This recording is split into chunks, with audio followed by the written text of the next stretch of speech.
Charles Manson, c'est un peu la fin de l'innocence des États-Unis. C'est une période où on bascule de Woodstock à des festivals de musique pop et rock extrêmement violents, comme Altamont, où des membres des vigiles, qui sont des Hells Angels, vont tuer des spectateurs. C'est vraiment un basculement, et j'appelle ça, moi, la fin de l'innocence.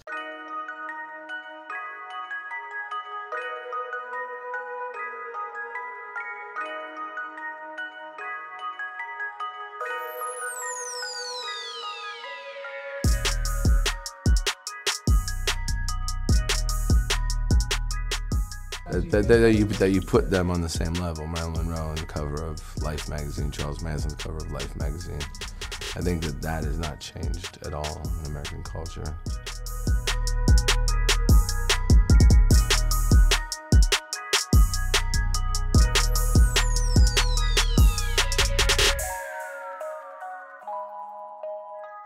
Qu'est-ce qui m'a le plus marqué lorsque je suis confronté à Charles Manson? C'est le magnétisme de son regard.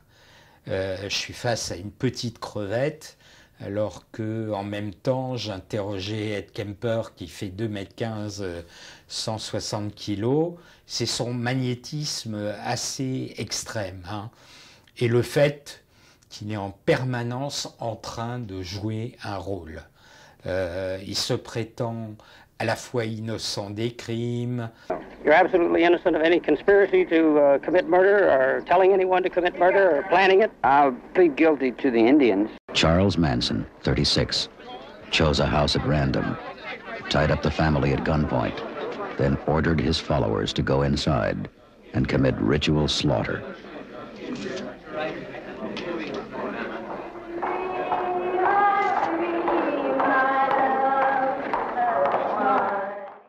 Il a fondé une secte qui s'appelle la Manson Family, la famille en France.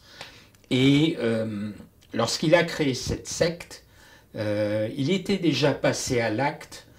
Il n'a jamais été condamné pour des crimes en dehors de ceux commis par la famille, mais on sait qu'il avait passé jusqu'à l'âge de 32 ans, près de 17 ans derrière les barreaux pour toutes sortes d'actes de délinquance, et notamment lorsqu'il était proxénète et qu'il prostituait des jeunes filles mineures au Nouveau-Mexique, notamment une de ses compagnes qui était âgée de 16 ans.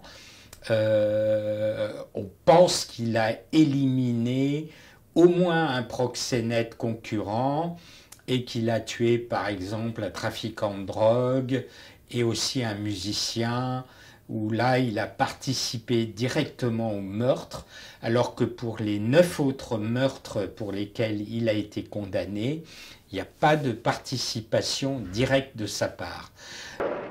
Feelings towards everything. I feel no bad. I know no bad. Open them. I'm not against you, huh? Are you bitter? Bitter? No. No. À cette époque-là, Charles Manson avait enregistré un certain nombre de morceaux dans les studios de Dennis Wilson, un des frères des Beach Boys, et il espérait que l'on puisse produire ces disques. Et en fait, il faut bien l'avouer, Charles Manson, c'est à peu près la seule chose où il a une certaine forme de talent. Lorsqu'on écoute un certain nombre des morceaux qu'il joue, il est assez doué en la matière, mais Terry Melcher n'écoute pas du tout les bandes enregistrées et ne donne pas du tout suite.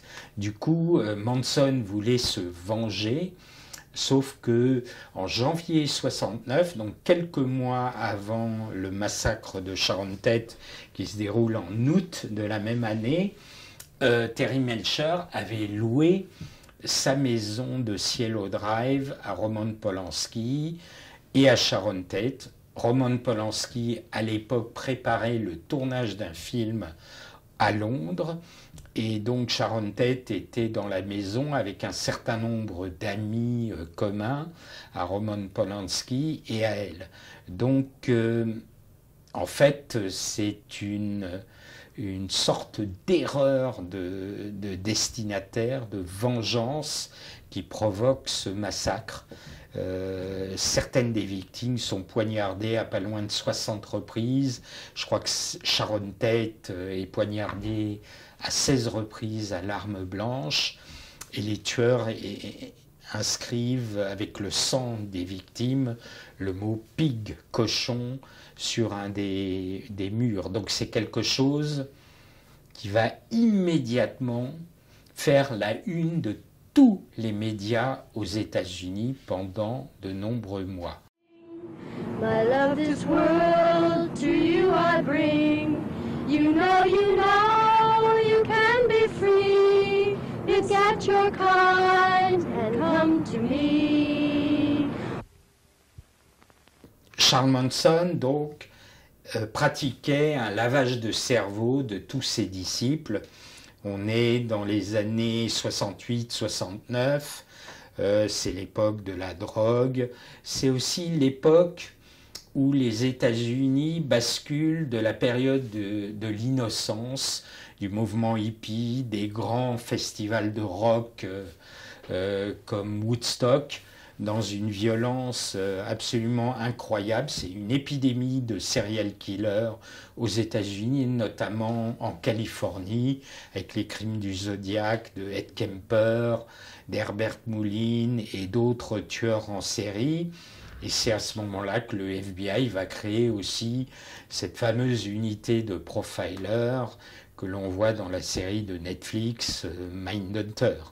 Donc là, on bascule de la période de l'innocence où les jeunes femmes, la libération sexuelle, faisaient beaucoup d'autostop et ne se méfiaient absolument pas d'être attirées dans les filets de terribles prédateurs qui sévissent à ce moment-là.